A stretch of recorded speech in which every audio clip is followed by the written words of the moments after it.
Di ba si Maruas, mga kababayan?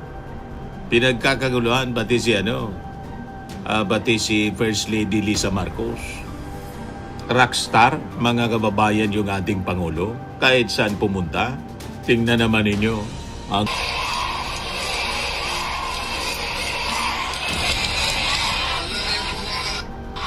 At namigay din doon, mga kababayan, other than yung sa mga teachers, hindi sinasayang ang yung oras ng ating Pangulo. Mga kababayan, kaya tuwang-tuwa yung ating mga mamamayan. Ayan, bagong Pilipinas, bawat bayan makikinabang. Grabe. Former Secretary Mar Rojas II, Capiz Provincial Nandyan si Mar Governor Rojas. Fred Castro, and the Nagpapagang mga balita at pagtalakay sa mga isyu ng lipunan. Bulsa, opinyon, banat at paglalantad sa katotohanan. Bulsa, what you see is what you get. You decide. Ito, mga kababayan, si Dante Maravillas.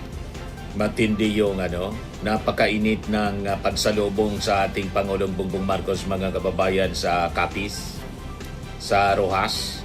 At nandun din si Maruas. Baka niya, Mr. Maravillas, si Maruas ang endorse ni PBBM na susunod na Pangulo. Lagi nakadikit ngayon si Maruas. Hindi natin alam, mga kababayan, baka yun ang itulak ng ating Pangulo na lumaban kay Sara Duterte, si Maruas. Laging kasama ng ating Pangulo. Yan o. Di ba si Maruas, mga kababayan?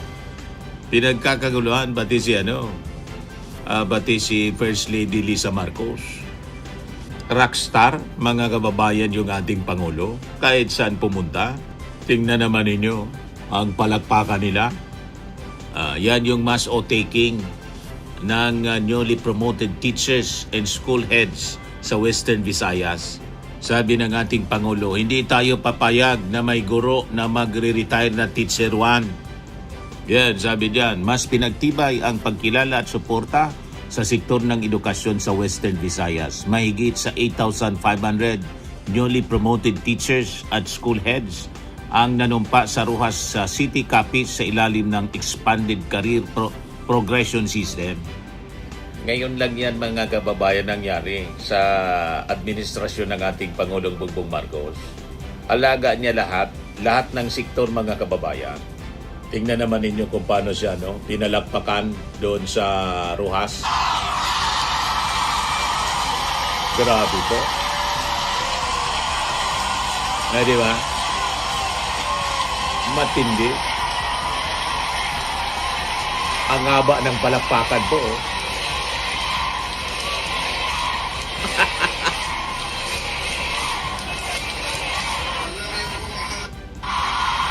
Di ba? Grabe po. Ganyan sa kamahal ng mga mamamayang Pilipino. Parang kampanya.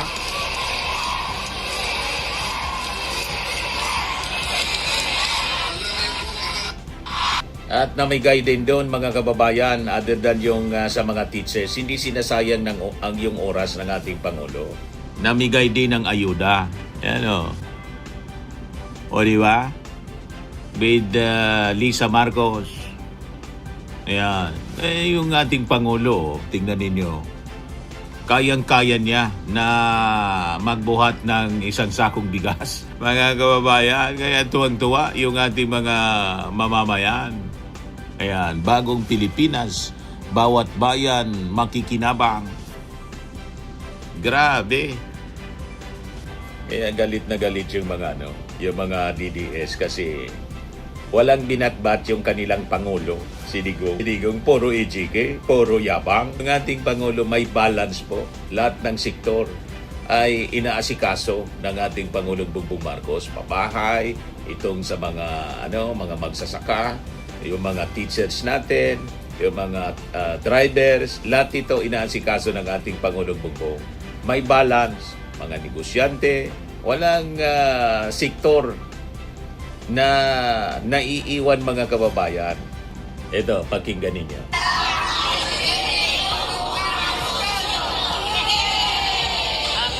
Pagkasalamat kami na marami kay kay President Bongbong Marcos dahil pinili niya yung lugar namin pinili sa Roa City.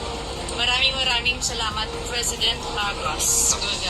Magpapasalamat kami po kay Presidente Ferdinand si Marcos Jr. ay nakabigay ng bigas sa amin. Di ba? Salamat kami sa patay kay Presidente Marcos makaksit ang salita itong Maris sa barangay Minilil. Okay po.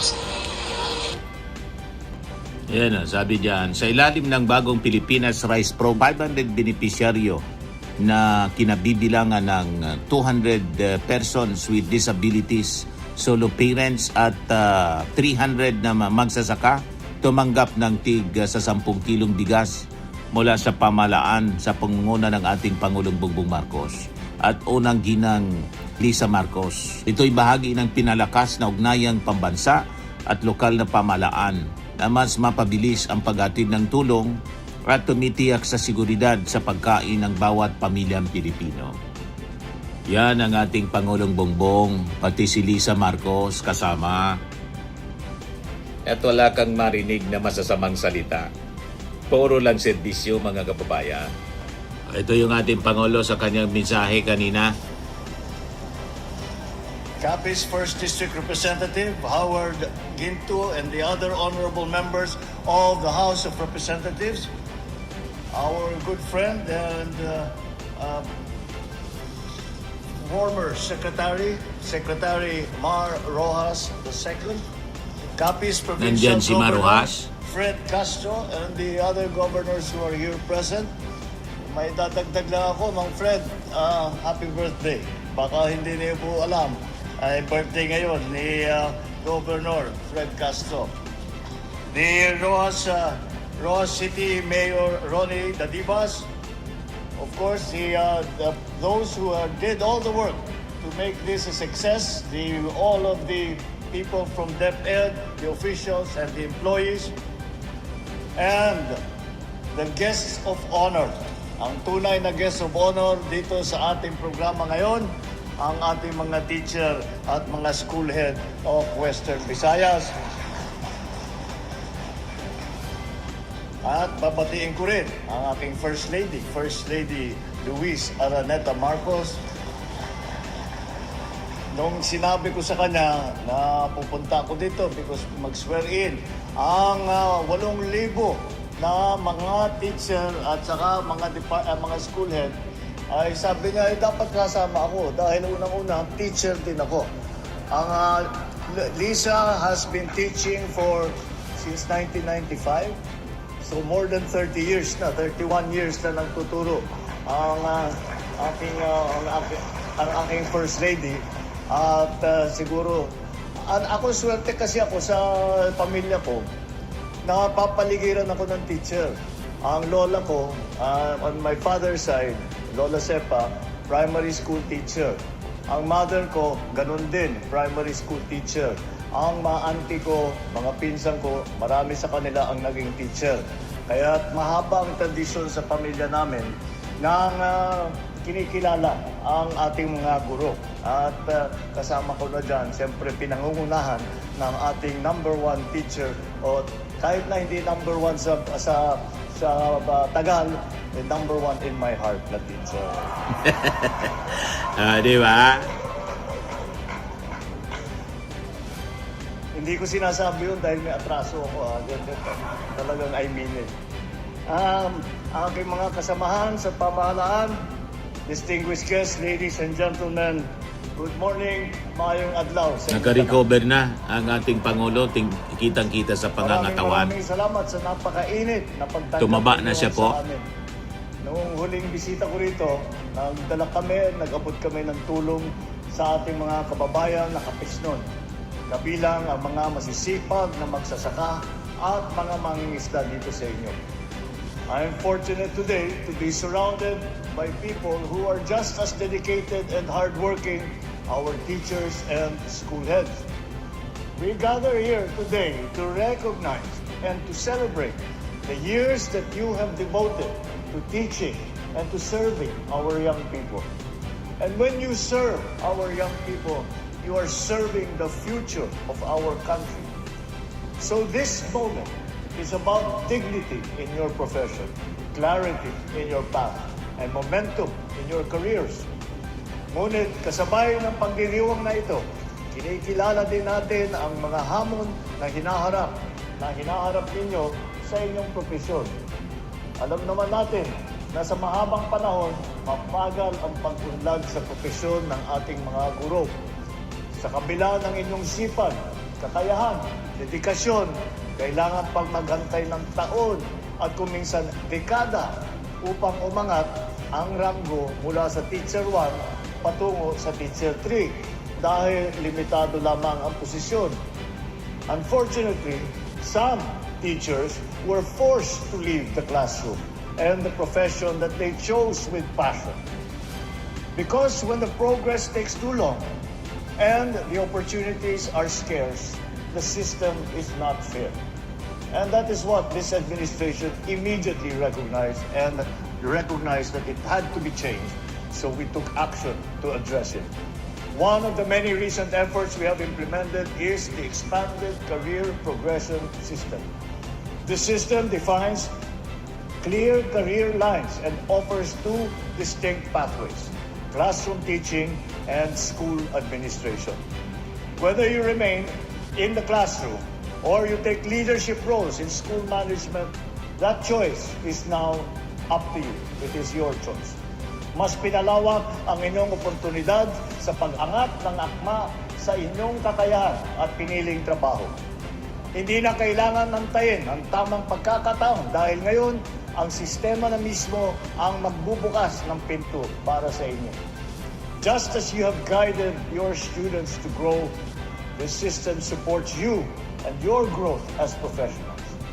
Sumula noong Agosto 2025 hanggang ngayon, halos 80,000 teacher, 79,230 teacher at school head sa buong bansa ay na-promote na sa ilalim nitong ECP system.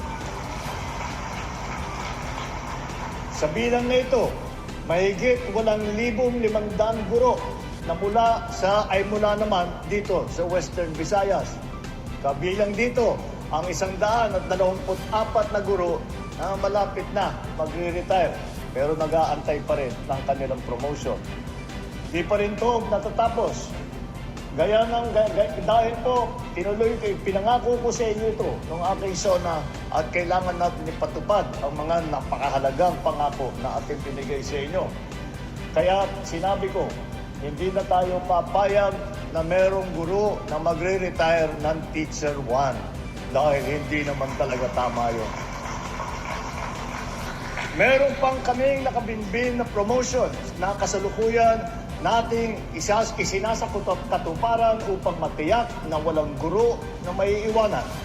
Kasabay ng reformang ito, patuloy din natin pinapalakas ang suporta sa ating mga guro dahil sa napakaraming responsibilidad na nasa inyong mga kamay. Kaya naman binawasan natin ang inyong paperwork upang malaan ang inyong oras sa pagtuturo at hindi sa administrative work.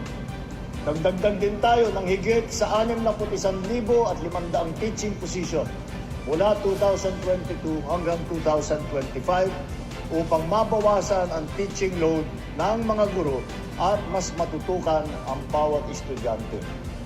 Para sa school year 2025 to 2026, inilabas na ang 10,000 piso teaching allowance bilang dagdag suporta pa sa inyong mga pangangailangan.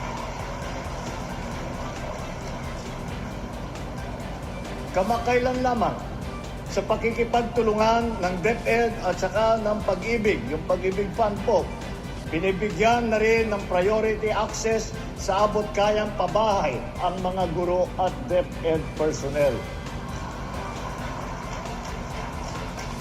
Isasagawa ito sa pamamagitan ng housing fair sa buong bansa kung saan mas mapapabilis ang inyong aplikasyon, magkakaroon ng loan counseling at iba pang serbisyo na makakatulong sa inyo upang naman kayo ay magkaroon ng sariling tirahan at sariling bahay. my dear teachers, you have spent countless hours taking care of our children, the future Filipinos who will one day lead and serve our nation. You have carried this responsibility with dedication, with patience, and with heart, going way beyond what is just expected of you. For that, from the bottom of my heart, from the bottom of the heart of every Filipino and a grateful nation, thank you. Firmax Firming and Lifting Cream, pinapahid po sa mga pulses in affected area. Mainam po sa paninigas ng mga kaso-kasuan. Ito naman po, Automax Radiant Serum. Sa mukha naman yung application, anti-aging po siya. You will look 10 years younger than your age. Sa mga cancer patients naman po, baka lang gusto ninyo itong itry. Neng siya red mixed fruit drink. Hindi mo po siya gamot, food supplement siya. Kaya lang, gawa siya mga kababayan sa goji berry. Yung goji berry, may anti-cancer properties. O ngayon, yung mga inquiries ninyo, dumiritso na lang kayo sa aming messenger sa Facebook para masagot namin agad. Ayos pa? Ayos na ayos niya, Mr. Maravilla. Sa mga nagana po ng malinis and spacious fitness gym, pumunta lang po kayo sa aming Colossal Fitness Gym. May Grab car rental din po kami. But anyway, ito po pala yung aming bagong product na binibenta online. I am worldwide amazing pure organic barley powdered drink mix from Australia. Negosyo to ng aking anak na architect entrepreneur Riz Maravillas. Ayan po.